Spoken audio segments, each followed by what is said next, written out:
So let us now start to address the concept of different types of bones. And of course, by titling this types of bones, we are suggesting that there are a number of different types. And I'm going to develop kind of 4 with you, and I'm going to mention a 5th. Okay, so I'm going to develop 4, but just be aware that there is a 5th. So let's go straight into this. My first priority with you, and probably the most significant thing we can talk about within this session, is the concept of long bones.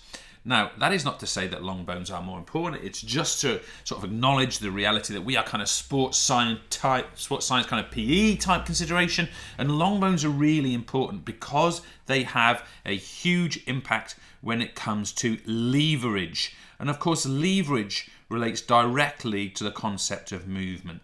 So when we talk about leverage, we are talking about constructing a movement lever, and the bone itself is what we call the lever arm. So the long bone, is what we call the lever arm, and you cannot have a lever without a lever arm. A solid, rigid, if you like, don't have to be straight, but kind of process or stick which the lever can operate through. And that, of course, is what produces movement. I'm going to talk about leverage a little bit more detail when we come to the functions of the skeleton, but at least now just acknowledge that we've got this process of leverage for movement. And the other thing that long bones are really important for is blood cell production. So we have to address, okay, these blood cells, including red, white cells and platelets, are produced within these long bones. So where are long bones? So let's address the obvious things. Long bones are typically found in the appendicular skeleton, more of which in the future. And we have an example here, of course, which we know as the femur. The femur, that is a U on between the M and the R, by the way. We also have bodies of the upper extremities or arms. For example, this bone here, if you like, it is the femur of the arm, and we refer to it as the humerus. So the humerus is crucial for providing a lever arm to produce movement of the upper extremity or the arm. And we could, of course, talk about likewise this bone here, which does exactly the same type of role, albeit in a slightly different position, and it is the tibia. So there we have some examples of some long bones. They're for movement, for leverage, and for blood cell production. Remember I said red blood cells, RBCs, which they are produced in a beautiful process called erythropoiesis, but also the production of white blood cells and also platelets likewise. Well, if we have long bones, it kind of is therefore predictable that we would also have short bones. So let's address short bones now. I'm going to give you the example straight away. We are talking about bones such as the carpals, and bones such as the tarsals. So I'm going to focus on the tarsals. They're not actually that clear in this image, but they're these little bones of the foot down here. And therefore that leads to a really important point.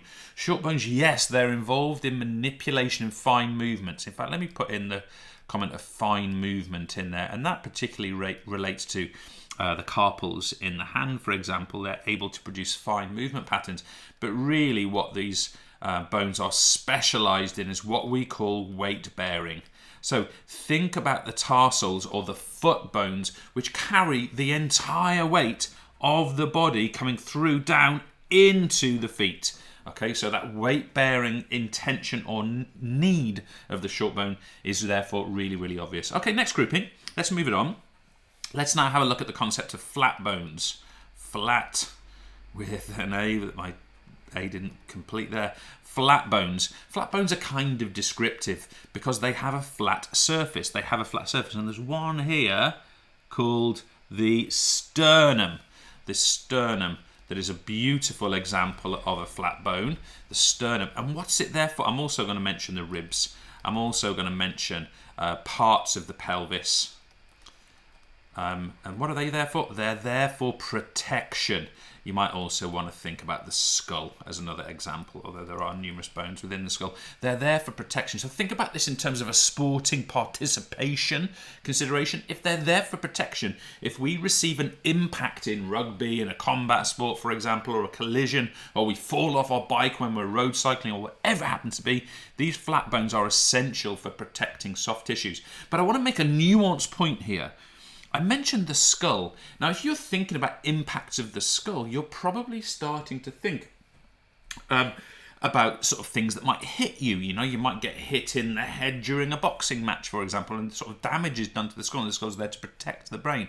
But of course, we also have situations where the hardness of the flat bone can be the problem. If the head is impacted, let's say in a punch in boxing or MMA, for example, then the problem we often have there is the brain inside the skull will kind of bounce off the side of the skull and very frequently cause permanent damage through that collision.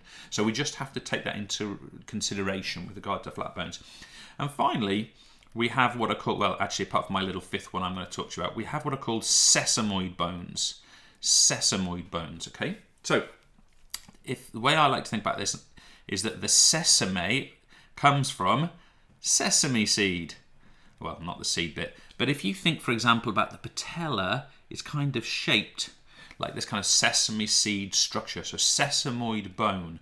And the patella is a brilliant example of this. Let me just write in patella for you so you have the spelling Patella,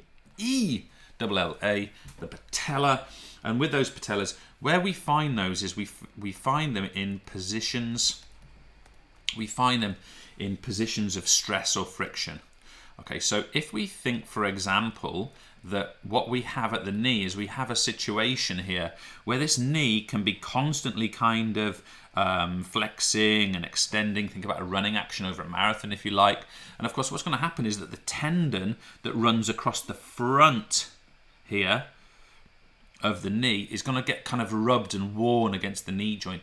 Well, the patella there is there because it's a solid sesamoid structure which can act to prevent the friction of between the tendon and the joint. There are other examples as well, and I would encourage you to kind of think about those and where they might be. And finally, so let me drag you down slightly. We kind of don't actually need to talk about these, but I think it's important you know it. We also have what are called irregular bones. And these are kind of, the reason they're called irregular is because they have a specific shape, and they have a specific role.